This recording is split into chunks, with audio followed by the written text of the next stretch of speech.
I decided to visit my wife at her job as a CEO. At the entrance, there was a sign that said "Authorized personnel only." When I told the guard I was the CEO's husband, he laughed and replied, "Sir, I see her husband every day. There he is, coming out right now." So I chose to play along. I never imagined that a simple surprise visit would shatter everything I believed about my 28-year marriage. My name is George, I'm 56 years old, and until that Thursday afternoon in October, I thought I knew my wife Laura better than anyone in the world. It all started with such an innocent idea. Laura had been working late again, pulling the 12 or 14-hour days that came with her position as CEO of Horizon Technologies. I'd been making dinner for one on far too many nights, eating alone while she texted me about board meetings and client emergencies. That morning, she had rushed out without her usual coffee, and I thought bringing her a favorite latte and a homemade sandwich might brighten her day. The downtown Chicago office building gleamed under the autumn sun as I pulled into a visitor's space. I had only been to Laura's office a handful of times over the years. She always said it was better to keep work and home separate, and I respected that boundary.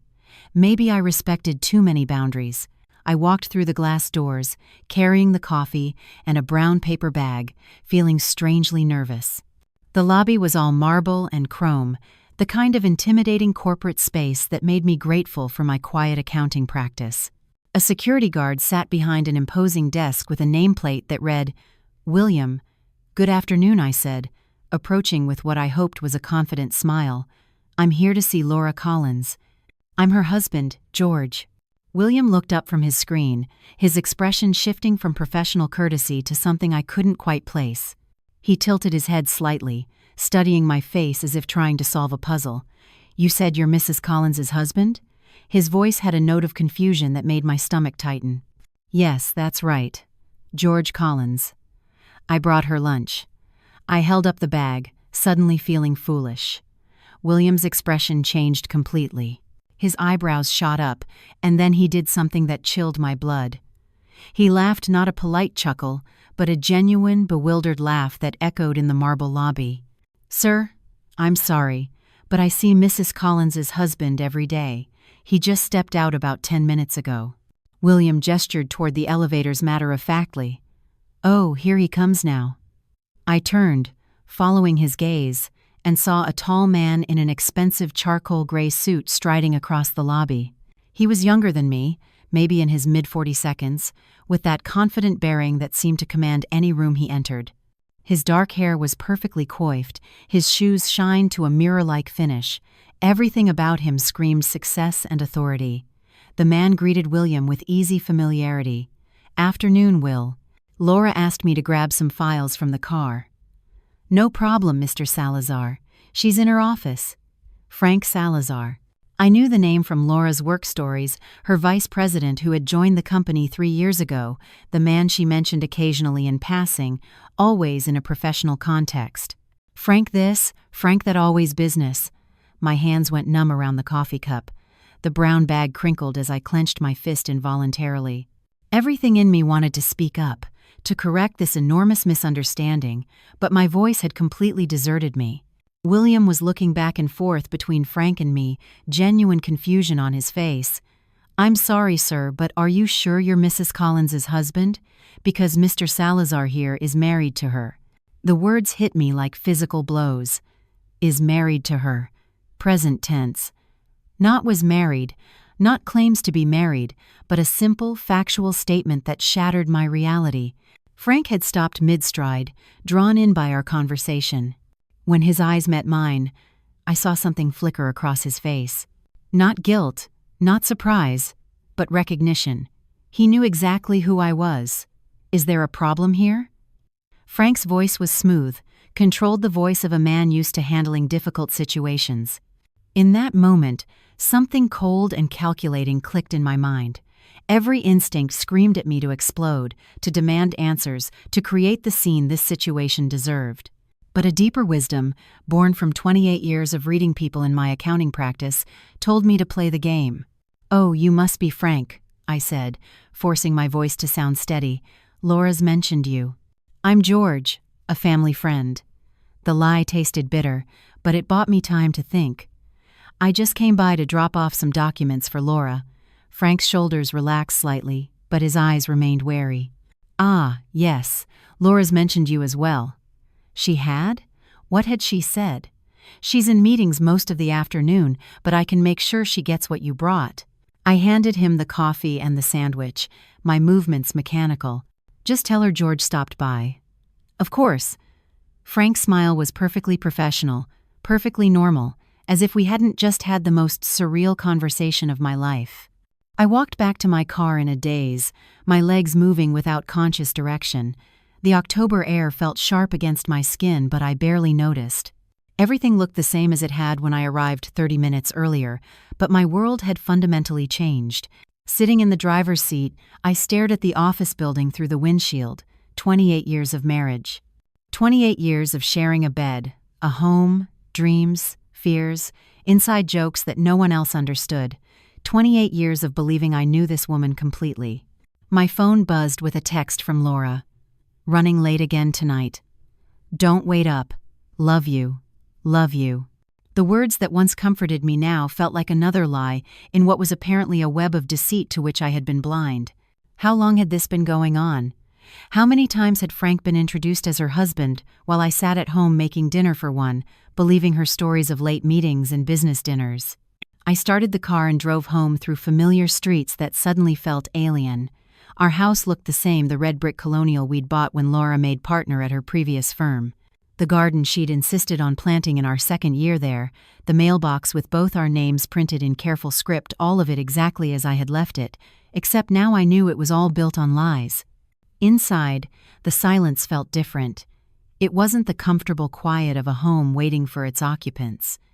It was the hollow emptiness of a stage set, a carefully constructed facade. I walked through rooms filled with shared memories, vacation photos, wedding pictures, the ceramic bowl Laura had made in that pottery class 5 years ago. Had any of it been real?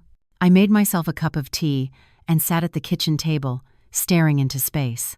My mind replayed the scene at the office, searching for clues I had missed, for explanations that could make sense of what I had witnessed. But there was only one explanation that fit, and I wasn't ready to accept it.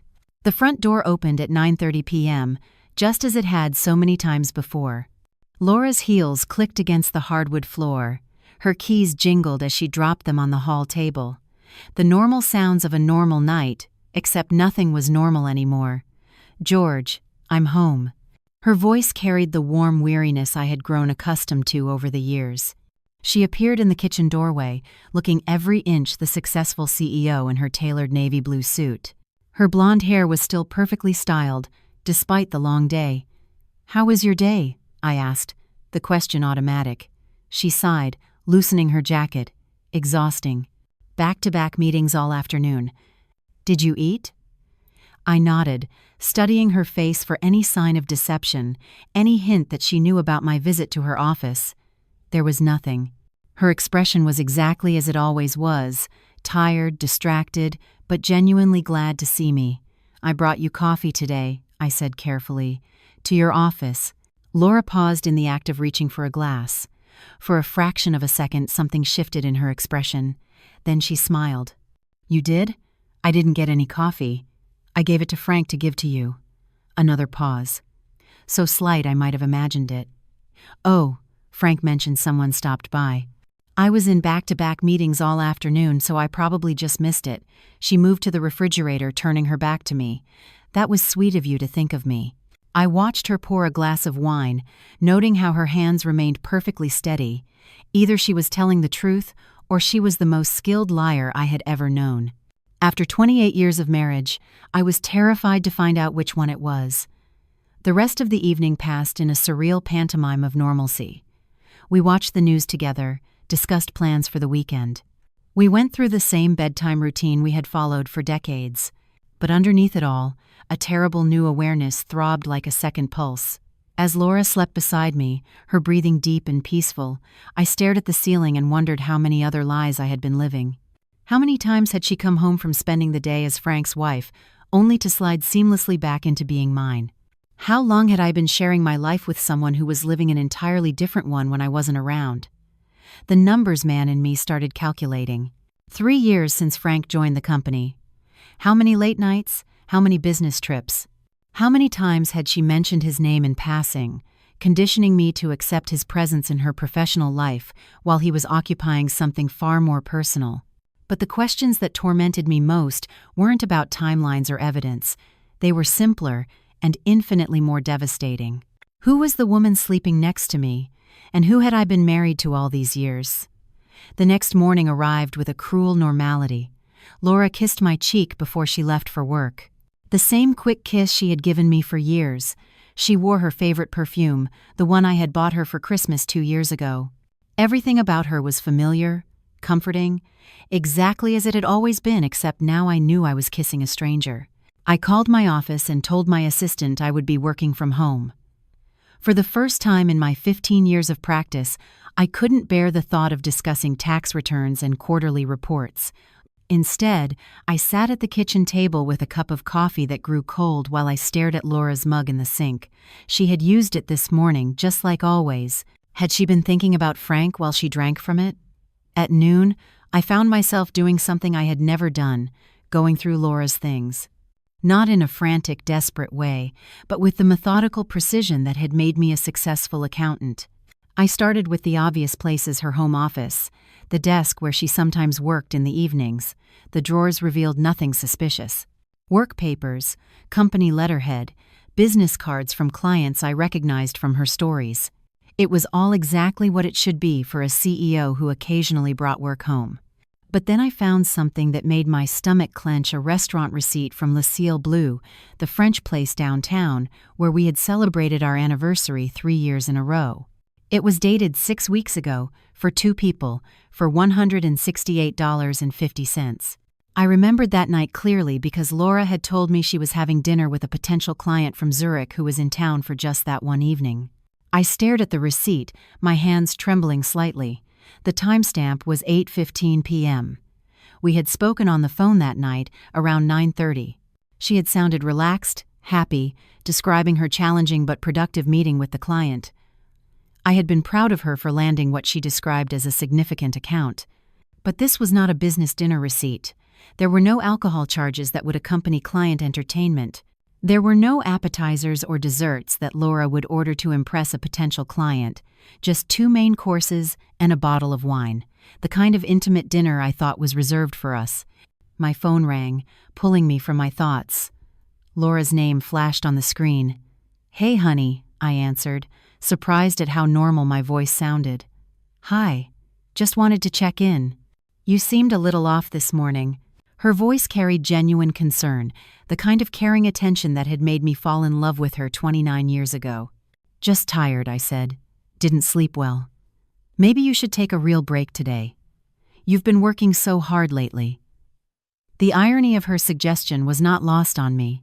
While I had been working hard at my small practice, she had apparently been working hard at maintaining 2 separate lives. "Actually, I was just thinking about that dinner you had with the client from Zurich, the one about 6 weeks ago. How did that turn out?" A pause, so brief most people wouldn't notice. But after 28 years of marriage, I knew Laura's speech patterns. She was calculating. "Oh, that didn't pan out. They decided to go with a local firm." Her voice remained steady, casual. "Why do you ask? Just curious. You seemed so excited about it at the time. Well, you win some, you lose some." I could hear typing in the background. She was probably answering emails while talking to me. Multitasking, as always. "I have to get back to prepping for this board meeting. I'll see you tonight." "See you tonight." After I hung up, I stared at the receipt. She was either lying about the meeting with the client or lying about the dinner. Either way, she was lying. I spent the rest of the afternoon like a detective in my own life, examining familiar things with new eyes. The credit card statements I had always glanced at casually, trusting Laura to handle our finances since she earned 3 times what I did. Now I studied them line by line: charges for lunches, on days she told me she was packing food from home to save money, purchases at gas stations in neighborhoods across town, far from her usual routes. A charge at a bookstore for $37.10 on a Tuesday afternoon when she was supposedly in back-to-back meetings. Laura hadn't bought a book for pleasure reading in years, claiming she was too tired after work to focus on anything but professional journals. But the most damning discovery came from her laptop. She had left it open on the kitchen counter, something she did more frequently in the last year. I told myself I was just closing it to save the battery, but my eyes caught a notification in the corner of the screen. Frank Salazar had sent her a calendar invite. I shouldn't have clicked on it. I knew I was crossing a line, violating her privacy in a way that would have horrified me 24 hours earlier. But 24 hours earlier, I believed my wife was faithful. The invitation was for dinner. Tonight, at 7 p.m., at Bella Vita, the Italian place that had become our special occasion restaurant, the place where we had renewed our vows 17 years ago. The reservation was in Frank's name. My chest tightened as I scrolled through more calendar entries. Lunch meetings with Frank that weren't labeled as business.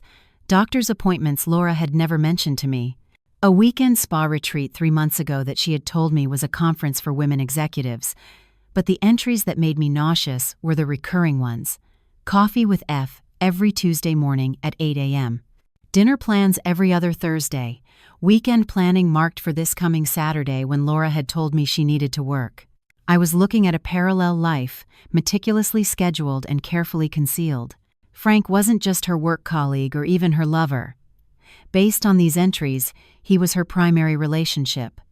I was the footnote, the obligation, the inconvenience to be worked around. The garage door opened at 6:15 p.m. Laura was home early, unusual for a Thursday. I snapped the laptop shut, my heart pounding as I heard her heels on the kitchen tile. "You're home early," I said, hoping my voice sounded normal. She looked beautiful, I realized with a sharp pang of grief. She had touched up her makeup, her hair was perfectly styled, and she was wearing the black dress I had bought her for her birthday last year. The dress, she had said, was too elegant for everyday wear. I managed to wrap things up early for once. She swept past me to the refrigerator, her perfume trailing behind her. "I was thinking maybe we could go out to dinner tonight. It's been ages since we did anything spontaneous." The lie was so smooth, so perfectly delivered, I almost believed it myself. If I hadn't seen the calendar invitation, I would have been thrilled by her suggestion. I would have rushed to change, grateful for this unexpected attention from my busy, successful wife. "Where did you have in mind?" I asked. "Oh, I don't know. Maybe that new sushi place on Michigan Avenue, or we could try something completely different." She was checking her phone as she spoke, her fingers moving quickly across the screen. I watched her type, wondering if she was writing to Frank. Was she canceling their dinner, rescheduling, or was this part of some elaborate game I couldn't understand? "Actually," she said, looking up from her phone with apparent disappointment, "I just remembered I have that conference call with the Tokyo office. I completely forgot." She shook her head in regret. "Some other time then." Of course. The words came out automatically, but inside me, something cold and hard was crystallizing. "What time is your call?" 7:30. It could run until 9 or 10. You know how these international things are. She was already heading for the stairs to our bedroom where she kept her work clothes. "I'll probably just grab something quick on the way to the office." I nodded, playing my part in this elaborate deception. "I'll just make something here." She paused at the foot of the stairs, looking back at me with what appeared to be genuine affection. "You're so understanding, George. I don't know what I'd do without you." The words that should have warmed my heart felt like daggers of ice. How many times had she said variations of this while getting ready to spend the evening with another man? How many times had I smiled and kissed her goodbye, unknowingly sending her off to her real life? I watched her go upstairs, listening to her moving around in our bedroom. Was she changing out of the black dress, perhaps into something more professional for her conference call, or maybe into something else entirely for her dinner with Frank? 20 minutes later, she came down wearing a navy blouse and dark slacks, professional yet attractive. Her makeup was perfect, her hair retouched. She looked like a woman getting ready for an important night out, not someone settling in for a long phone call. "I'll try not to be too late," she said, kissing my cheek. The same spot she had kissed that morning, but now it felt like a betrayal instead of an intimacy. "Take your time. I'll probably turn in early anyway." She gathered her purse, her laptop bag, her keys, the same routine I had watched 1,000 times. But now I knew I was watching an actress preparing to leave one performance for another. The house felt different after she left, not empty, but haunted. Every familiar object seemed to mock me with its false comfort. The wedding photos on the mantel, the vacation souvenirs on the bookshelf, the coffee table we had picked out together 10 years ago when we redecorated the living room. It was all real, but none of it meant what I had thought it did. I made a sandwich and sat in front of the TV, but I couldn't focus on anything. My mind circled around the same impossible questions. How long had she been living this lie? How had I missed the signs for so long? And most devastatingly, had our entire marriage been a lie, or did something change along the way? At 8:30, I found myself driving near Bella Vita. I told myself I was going to the grocery store, that this route was perfectly normal. But when I saw Laura's silver BMW in the restaurant's parking lot, parked next to a dark Mercedes I assumed belonged to Frank, the last thread of hope I had been clinging to snapped. They were in there right now, sharing the kind of intimate dinner I thought was exclusive to our marriage. Was he telling her he loved her? Was she laughing at his jokes the way she used to laugh at mine? Were they planning a future that didn't include me? I drove home in a stupor, the weight of my new reality settling around me like a heavy coat. My wife of 28 years was living a double life so complete, so seamlessly integrated, that I had been completely blind to it. The woman I thought I knew better than anyone was a stranger. The marriage I believed was solid was apparently just the cover story for her real relationship. But perhaps the most destructive realization was this: I had no idea how long she had been living this lie, and I had no idea what to do about it. The breakthrough came 3 days later, in the most mundane way possible. I was cleaning out the junk drawer in the kitchen, something I did quarterly to keep the house organized, when my fingers closed around a key I didn't recognize. It was brass, worn at the edges, attached to a fob for the Lakeshore View apartments, on the other side of the city. I stared at it for a long moment, my mind trying to process what I was seeing. We had owned our house outright for 8 years. Neither of us had any reason to have an apartment key, let alone for a complex 30 minutes from our neighborhood. That afternoon, while Laura was at what she called a client presentation, I drove to the Lakeshore View apartments. The complex was nice, upscale, but not ostentatious. The kind of place where successful professionals might keep a discreet second residence. I sat in my car in the visitors' parking area, staring at the key in my palm, wondering if I really wanted to know what door it opened. The answer came when I saw Frank's Mercedes pull into a numbered space. I watched him get out, carrying a bag of groceries and what looked like dry cleaning. He moved with the familiar ease of someone arriving home, not someone visiting. When he disappeared into Building C, I waited exactly 10 minutes before I followed. The key fit perfectly in the lock of apartment 214. The door swung open onto a life I never knew existed. It wasn't a temporary hideout or a secret meeting spot. It was a home, a fully furnished, lived-in home, with pictures on the mantel, books on the shelves, and Laura's favorite throw pillows arranged on a sofa I had never seen. But it was the pictures that destroyed me completely. Laura and Frank, at what looked like a company Christmas party, his arm around her waist in a way that was both possessive and intimate. The two of them on a beach I didn't recognize, both tanned and relaxed, Laura in a sundress I had never seen. Frank kissing her cheek while she laughed, her left hand visible and noticeably bare of the wedding ring she wore at home. I moved through the apartment like a ghost, cataloging evidence of a relationship that was clearly more than an affair. It was a second, complete, established life. In the bedroom, Laura's clothes hung next to Frank's in a shared closet. Her perfume sat on the dresser next to his cologne. The bathroom held 2 toothbrushes, her contact lens solution, the expensive face cream she had claimed was too pricey to replace when she ran out 6 months ago. On the kitchen counter, I found the most devastating evidence of all, a folder labeled Future Plans in Laura's handwriting. Inside were real estate listings in Frank's name, vacation brochures for trips she had never mentioned to me, and a business plan for expanding Horizon Technologies with Frank listed as CEO and Laura as chairwoman. But at the back of the folder was something that made my hands shake. A consultation summary from Miller & Associates, Family Law. The letterhead was familiar because Miller and Associates was the firm that had handled our will updates 5 years ago. According to the summary, Laura had met with them twice in the last 4 months to discuss optimal divorce strategies for high-asset individuals. The document outlined her approach in clinical detail. She planned to file for divorce, citing irreconcilable differences and emotional abandonment. The strategy involved establishing a pattern of my supposed emotional unavailability, supported by what the lawyer called evidence of lifestyle incompatibility. According to this plan, my preference for quiet nights at home would be presented as social isolation.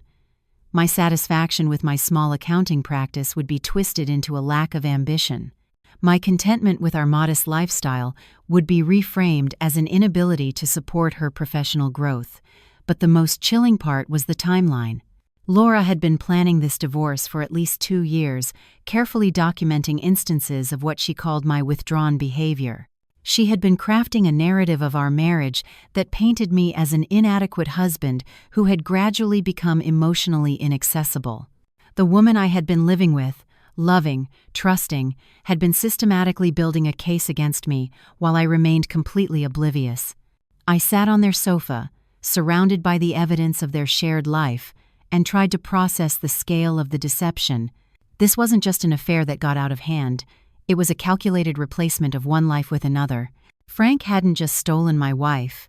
He had systematically taken over my role while I was gradually erased from the story. My phone buzzed with a text from Laura.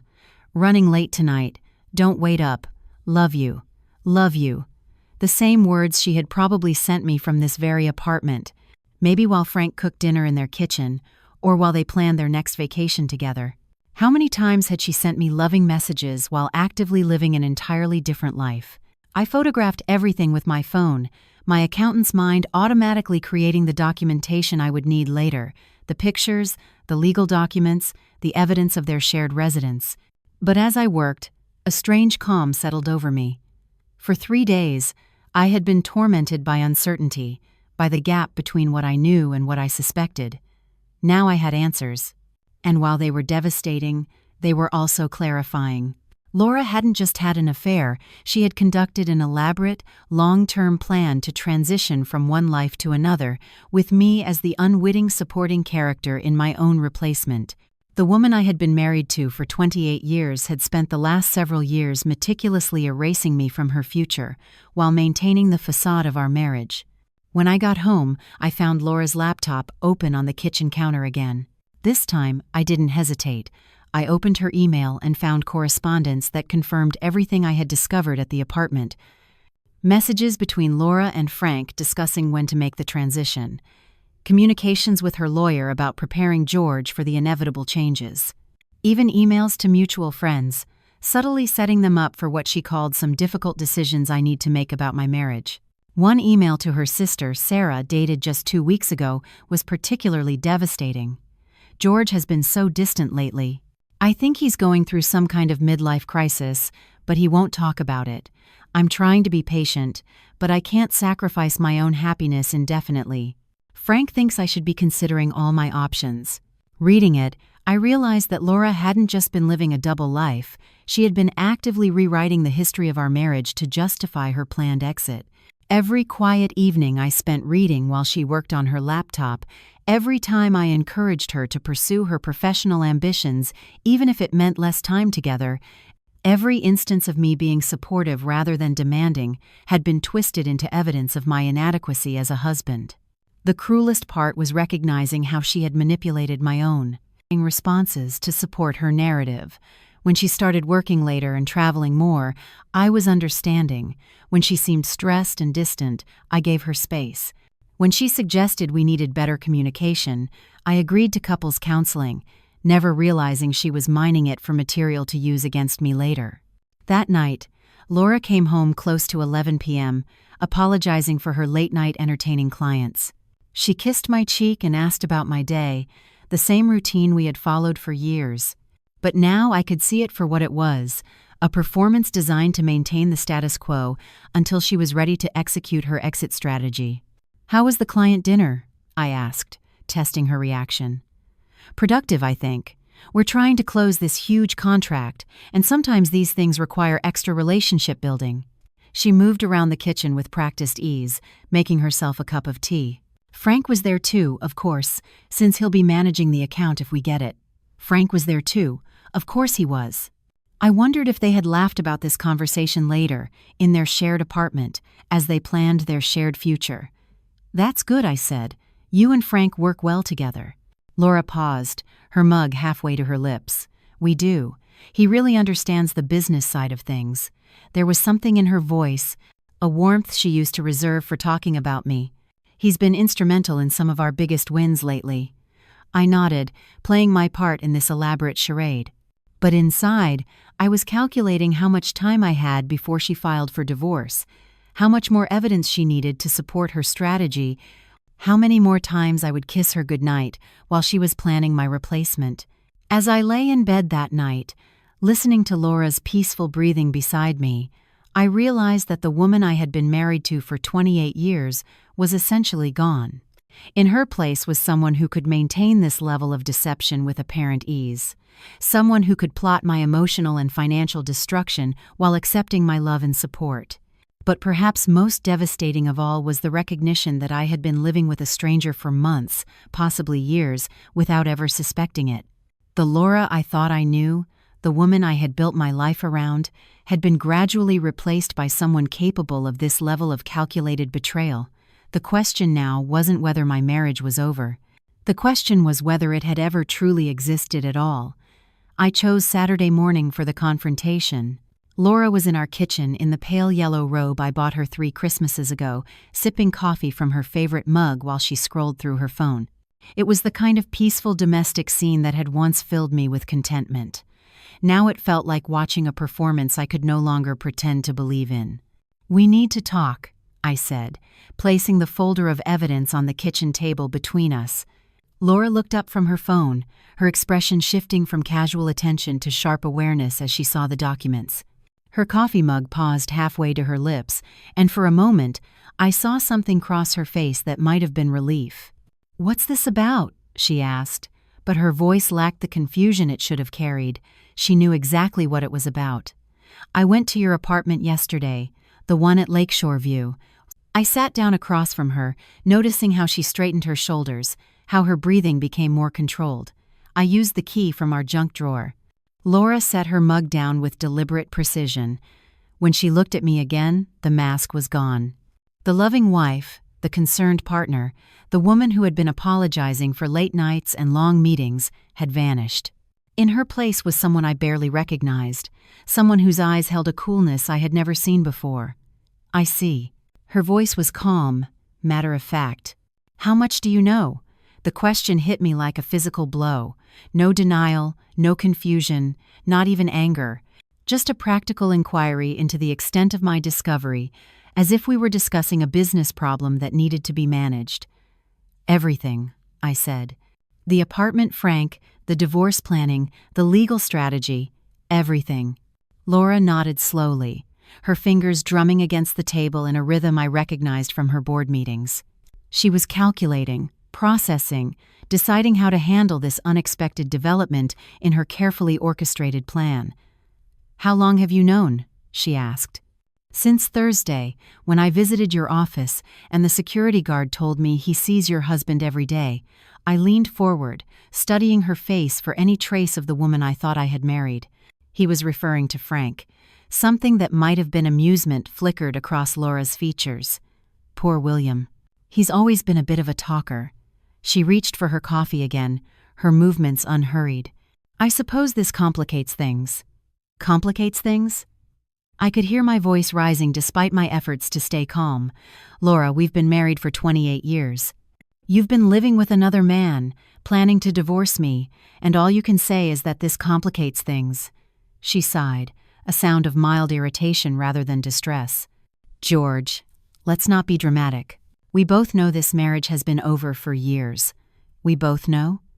I stared at her, searching for any trace of the woman who kissed me goodbye every morning, who had told me she loved me just 3 days ago. "I didn't know anything. I thought we were happy." Laura's laugh was short and humorless. "Happy? George, When was the last time we had a real conversation? When was the last time you showed any interest in my career, my goals, anything beyond your little accounting practice and your quiet nights at home? I've always supported your career. I've always been proud of what you've accomplished. You've been passive, she corrected, her voice taking on the sharp edge I had heard her use with underperforming employees. You've been content to let me carry the financial burden, the social obligations, the responsibility of building a life worth living. You've been perfectly happy to coast along in your comfortable routine while I was growing, changing, becoming someone who needs more than you were ever willing to offer. Each word felt like a well-aimed dart, hitting targets I didn't even know were vulnerable. If you felt that way, why didn't you talk to me? Why didn't you tell me what you needed? I tried, George. God knows, I tried. But every time I brought up traveling more, expanding your practice, moving to a better neighborhood, you found excuses. You were always perfectly satisfied with exactly what we had, no matter how much I outgrew it.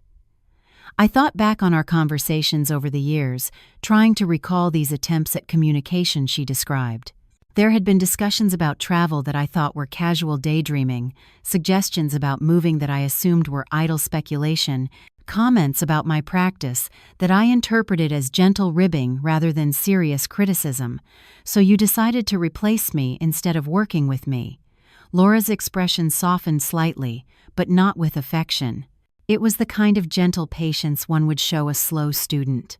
I didn't set out to replace you. I met Frank 3 years ago when he joined the company. He was everything you aren't: ambitious, dynamic, interested in building something bigger than himself. At first, it was just professional respect. Then it became friendship. Then it became more. When? The question came out as a bare whisper. When what? When did it become more? She considered this, tilting her head as if recalling the details of a business transaction. About 2 years ago, Frank had just closed his first major deal with us. We went out to celebrate, and we ended up talking until 3 a.m. about our dreams, our plans, the kind of life we wanted to build. It was the most stimulating conversation I had had in years. You came home that night. I remember you said the client dinner ran long. It did, in a way. Laura's voice was factual, as if describing something that happened to someone else. That's when I realized what I was missing. Frank listens when I talk about expanding the company internationally. He gets excited about the same opportunities that excite me. He wants to build an empire, not just maintain a comfortable existence.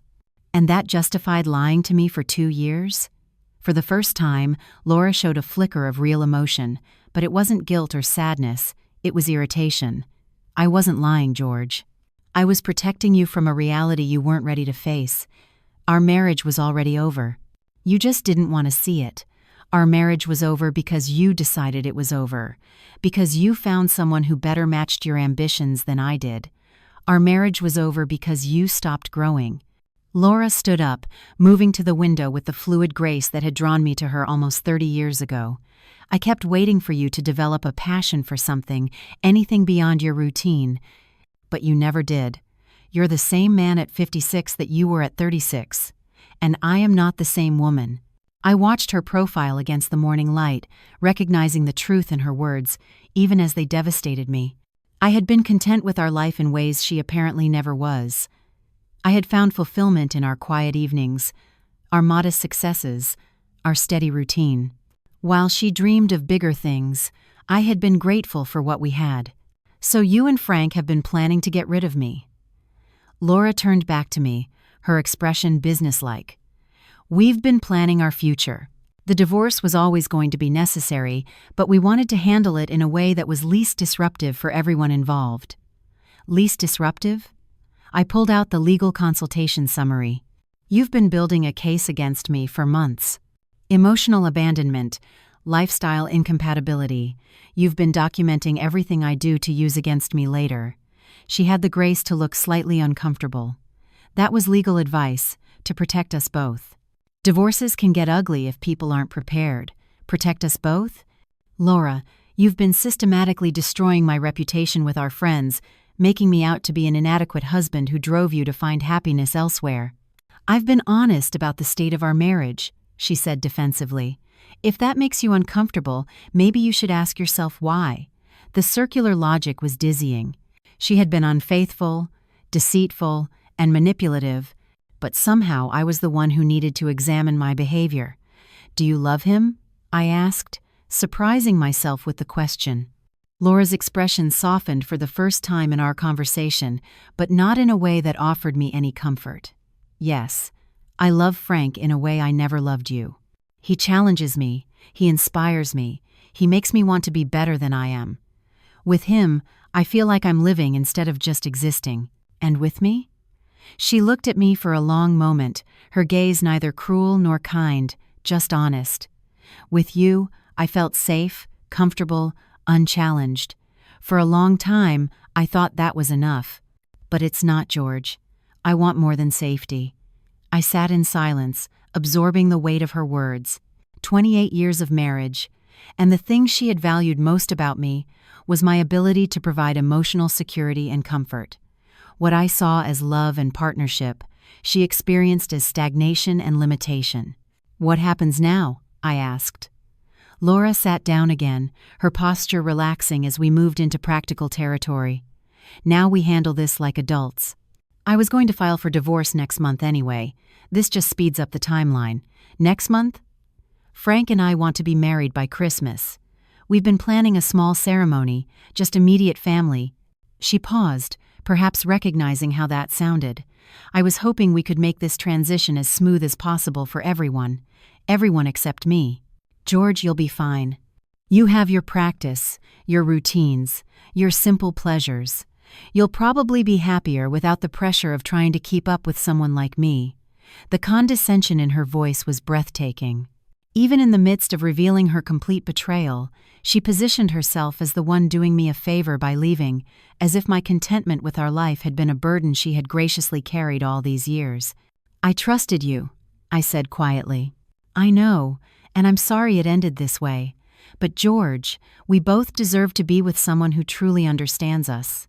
You deserve someone who will appreciate your quiet strengths. And I deserve someone who shares my ambitions."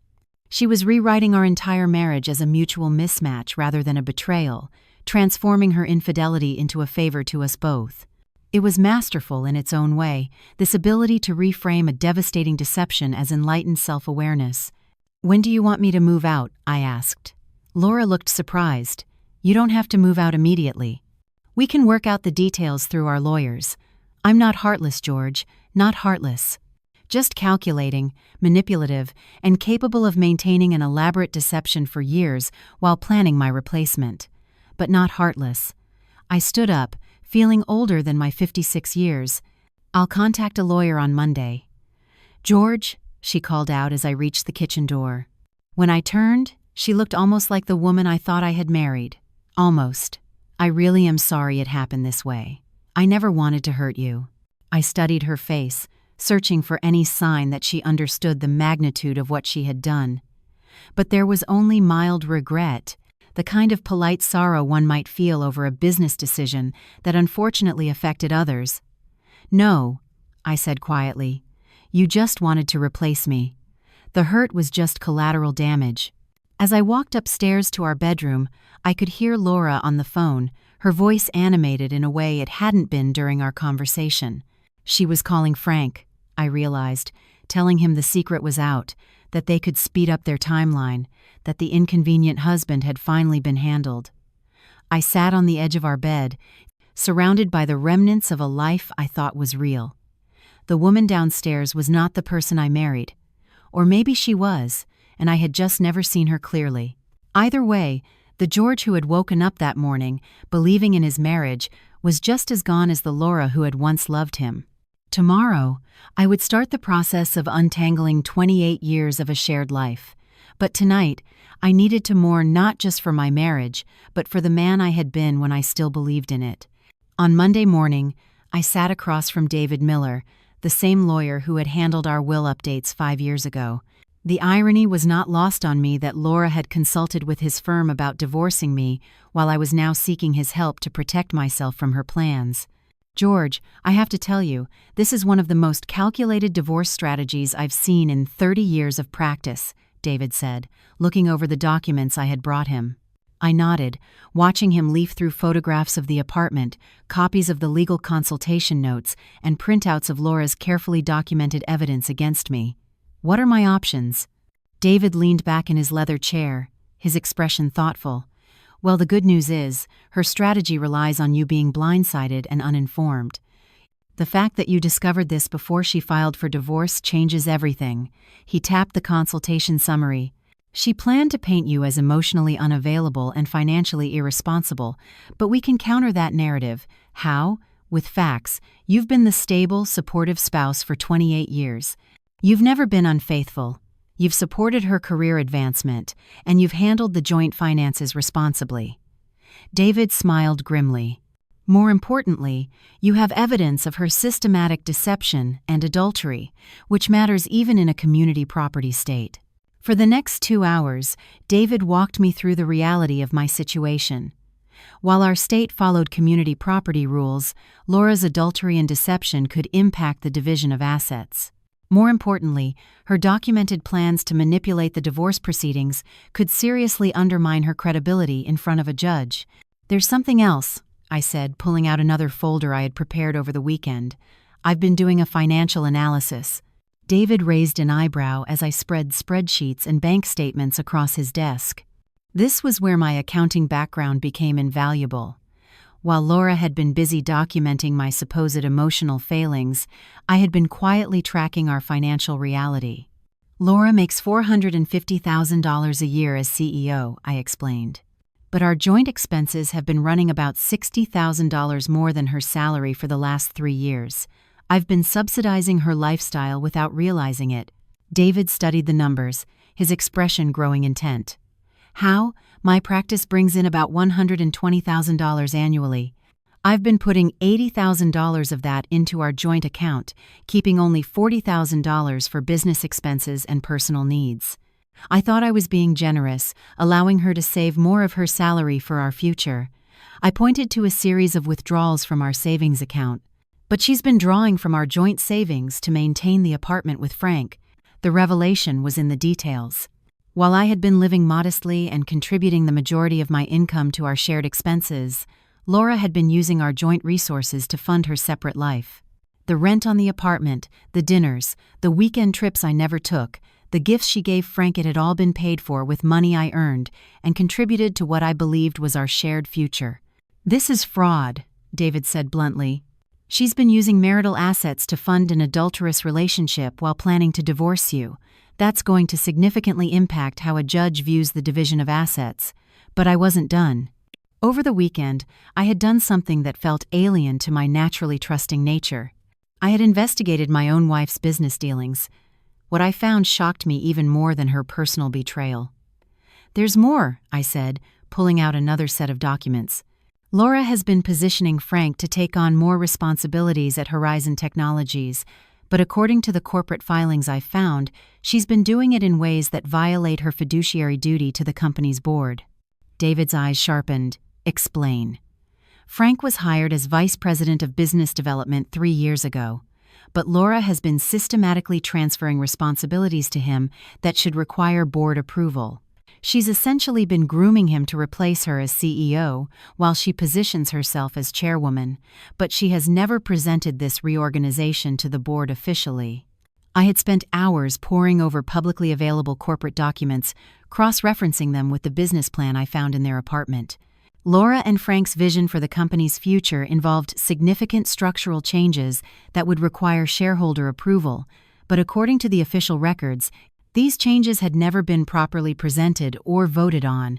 She's been operating under the assumption that she can unilaterally restructure the company to benefit her relationship with Frank, I continued. But the board doesn't know about their personal relationship, and they certainly don't know about the corporate reorganization she's been implementing without their approval. David was taking notes rapidly. George, this is no longer just your divorce. If what you're saying is accurate, Laura could be facing serious professional consequences. The thought gave me no pleasure. I had loved this woman for 28 years, and I found no joy in uncovering evidence that could destroy her career. But I also couldn't ignore the reality that she had been systematically betraying not just me, but her professional obligations as well. "What do you recommend?" I asked. "We file first," David said without hesitation. "We get ahead of her narrative and present the facts before she has a chance to spin them. More importantly, we make sure the board at Horizon Technologies understands what's been happening under their noses." That afternoon, I did something that went against every instinct I had developed in our 28-year marriage. I stopped protecting Laura from the consequences of her actions. I called Richard Sterling, the chairman of Horizon's board of directors. Richard and I had met several times at company functions over the years, and I had always liked his no-nonsense approach to business. "George, what can I do for you?" Richard's voice was warm, unsuspecting. "Richard, I need to bring something to your attention regarding corporate governance issues at Horizon. It's complicated, but I believe the board needs to be aware of some structural changes that may not have been properly authorized." There was a pause. "What kind of structural changes?" I spent the next 20 minutes carefully outlining what I had discovered, sticking to facts and avoiding personal details about my marriage. Richard listened without interruption, his questions growing more pointed as I described the unauthorized reorganization that had been taking place. "Good God, George. You're saying Laura has been implementing major corporate changes without board approval?" "I'm saying that based on the documents I've seen, there appears to be a significant disconnect between what has been happening operationally and what has been reported to the board." "And you're bringing this to me? Why?" I took a deep breath. "Because I believe in corporate integrity, and because the board has a right to know what's being done in its name." After I hung up, I sat in my office, feeling a strange mix of satisfaction and sadness. For years, I had been the supportive husband who cleaned up Laura's messes, smoothed over her occasional ethical shortcuts, and provided the stable foundation that allowed her to take professional risks. Now, I was the one creating consequences she would have to face. That night, Laura came home later than usual. Her face was tight with stress, her usual composure cracked at the edges. "We need to talk," she said, setting her briefcase down harder than necessary. "About what?" "About the phone call Richard Sterling made to me this afternoon. About the corporate governance review the board has suddenly decided to conduct." Her eyes were hard, calculating. "About the fact that my own husband is apparently trying to destroy my career." I looked at her steadily.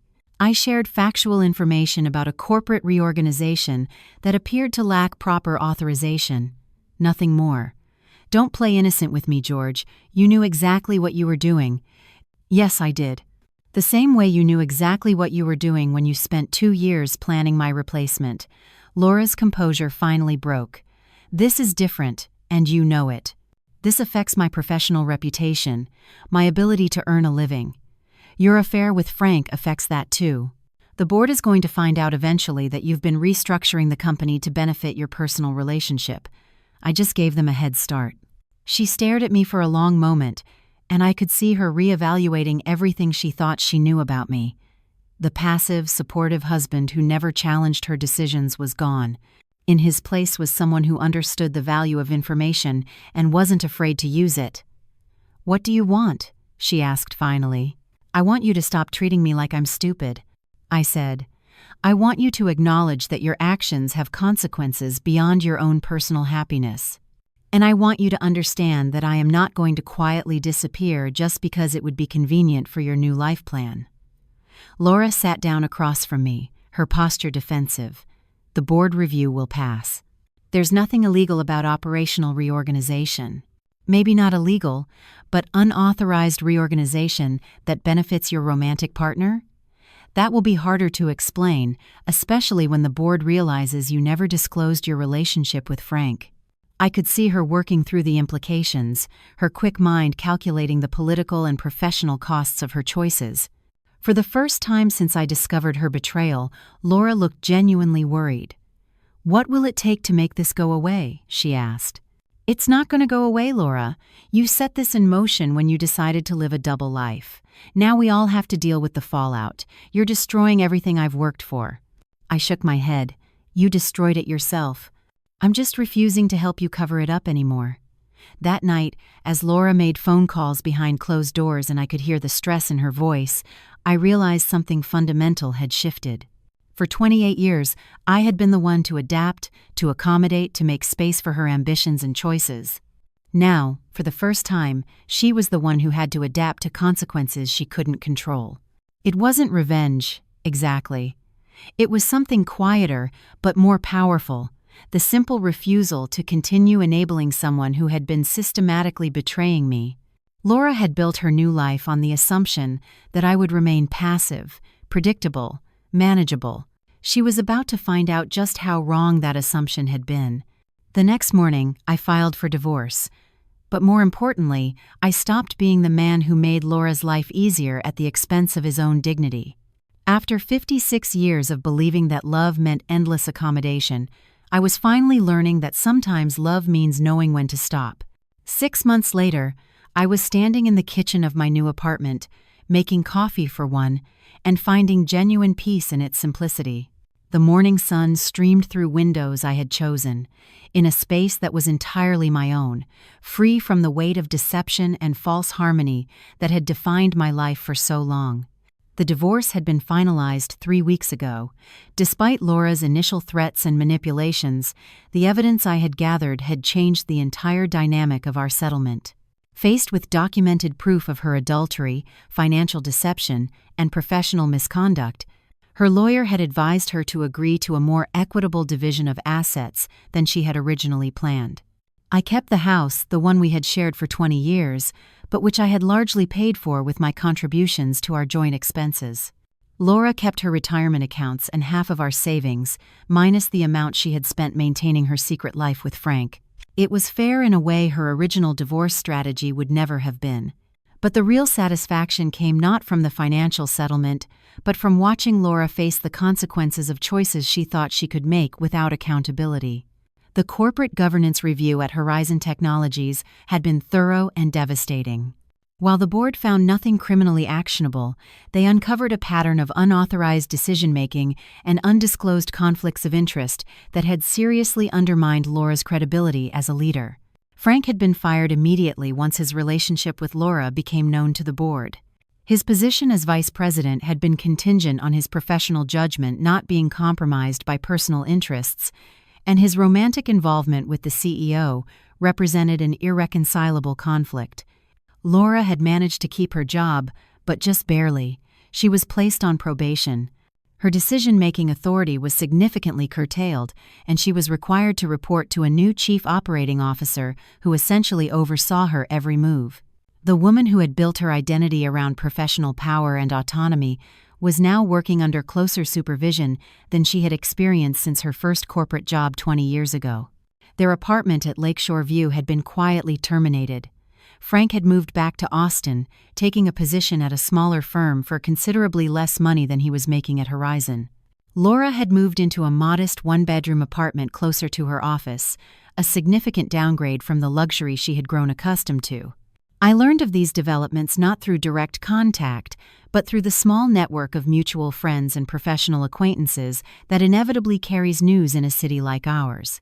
A few of these friends had reached out to me after the divorce, expressing shock at the circumstances and, in a few cases, apologizing for having believed Laura's carefully constructed narrative about our marriage's decline. I had no idea, Sarah Miller, one of Laura's former colleagues, told me when we ran into each other at the grocery store. She made it sound like you two had just gradually drifted apart, like it was mutual. No one knew about Frank. These conversations had been validating in ways I hadn't expected. For months, I had questioned my own perceptions, wondering if I really had been as inadequate a husband as Laura claimed. Learning that even her closest professional friends had been deceived helped me understand that her capacity for manipulation extended far beyond our marriage. But the most profound change wasn't in Laura's circumstances or in the validation I received from others. It was in my own relationship with myself. For the first time in decades, I was living without the constant undercurrent of someone else's dissatisfaction. I hadn't realized how much energy I had spent trying to anticipate Laura's needs, accommodate her moods, and make up for whatever was lacking in our relationship that I was apparently too dense to understand. My apartment was smaller than our house, but it felt spacious in ways that had nothing to do with square footage. I could read in the evenings without worrying that my contentment with simple pleasures was disappointing someone who needed more stimulation. I could cook meals I actually wanted to eat, instead of trying to impress someone who was probably texting her real partner while she sat across from me. I had even started dating, something I thought would be impossible at 56 after 28 years of marriage. Margaret was a widow I met through my church, a gentle woman who appreciated conversations about books and enjoyed quiet dinners without needing them to be productions. She found my contentment with simple pleasures charming rather than limiting, and her uncomplicated affection was a revelation after years of trying to earn love from someone who had been systematically withdrawing it. The strangest thing was realizing how much happier I was without the marriage I thought I was fighting to save. Laura had been right about one thing: we had become incompatible, but not in the way she described. She had become someone who could maintain elaborate deceptions while accepting love from someone she was actively betraying. I had remained someone who believed in honesty, loyalty, and the possibility of working through problems together. Her version of growth required discarding the very values that had built our marriage. My version of growth was learning to protect those values from people who would exploit them. One late spring evening, I was sitting on my small apartment balcony, reading and enjoying the sunset, when my phone rang. Laura's name flashed on the screen the first time she had called since the divorce was finalized. I almost didn't answer. We had nothing left to discuss, no shared obligations that required communication, but curiosity won out. "Hello, Laura." "George." Her voice sounded tired, older somehow. "I hope I'm not bothering you. What can I do for you?" There was a long pause. I wanted to apologize for how everything happened, for the way I handled things. I waited, saying nothing. "I know you probably don't want to hear this, but I've had a lot of time to think about what I did, about the choices I made." Another pause. "You didn't deserve what I put you through." "No, I didn't." I convinced myself that our marriage was already over, that I was just being honest about the reality. But the truth is, I ended it long before I ever admitted it to myself. I ended it when I decided you weren't enough. Instead of trying to work with you to build something better, I found myself genuinely curious about this conversation. What prompted this reflection? Laura let out a sound that might have been a laugh, but it was humorless, losing everything I thought I wanted. Frank and I lasted exactly 6 weeks after he moved to Austin. It turns out our grand romance was more about the excitement of the secret and the thrill of planning a new life than about actually wanting to live it together day to day. "I'm sorry to hear that." "You are?" She sounded genuinely curious. I considered the question honestly. "Yes, I am. I'm sorry you threw away 28 years for something that wasn't real. I'm sorry you hurt so many people in pursuit of something that didn't exist. I'm sorry you found out too late that what we had was actually valuable. Do you ever think about what might have happened if I had just talked to you? If I had been honest about feeling restless instead of creating this whole elaborate deception?" "Sometimes," I admitted. "But Laura, the problem wasn't that you felt restless or wanted more out of life. The problem was that you chose deceit and betrayal over honest communication. You chose to replace me instead of working with me. I know that now. You know it. Because even in this apology, you're focused on the outcome that didn't work for you, not on the harm you caused along the way. You regret that your strategy failed, not that your strategy involved systematically lying to someone who loved you." The silence stretched between us. "You're right," she said finally. "Even now, I'm making it about me." "Yes, you are. I hope you're happy, George. I hope you've found someone who appreciates what I was too selfish to value." "I have. Her name is Margaret, and she is everything you never were: honest, kind, and capable of love without manipulation." "Good. You deserve that." After she hung up, I stayed on my balcony as the sun finished setting, thinking about the strange journey that had brought me to this peaceful evening. A year ago, I had been living a lie without knowing it, married to someone who was systematically planning my replacement while accepting my love and support. Now, I was alone but not lonely, starting over but not from scratch. I had learned that contentment was not a character flaw, and that my capacity for loyalty and trust, while it had made me vulnerable to exploitation, was also what made me capable of real intimacy with someone who shared those values. Laura had seen my satisfaction with our quiet life as evidence of my limitations. Margaret saw it as evidence of my ability to find joy in authentic connection rather than needing constant external validation. The difference wasn't in what I was offering, but in who was receiving it. As I got ready for bed that night, I reflected on something that would have surprised the George of a year ago. I was grateful for Laura's betrayal, not because I enjoyed the pain of the discovery or the difficulty of the divorce, but because it had freed me from a relationship that was slowly killing my spirit. For years, I had been trying to be enough for someone who had already decided I wasn't. I had accepted love as a conditional gift that could be withdrawn if I failed to meet evolving standards I was never allowed to understand. I had lived in fear of disappointing someone who was already planning my replacement. Now, I lived with someone whose love came with no conditions, no expiration dates, and no exit strategies. At 56, I had learned that sometimes the best thing that can happen to you is losing something you thought you couldn't live without. Sometimes freedom comes disguised as loss, and sometimes the most loving thing you can do is stop enabling someone who has been systematically betraying you. Laura had been right about one thing. We both deserved to be with someone who truly understood us.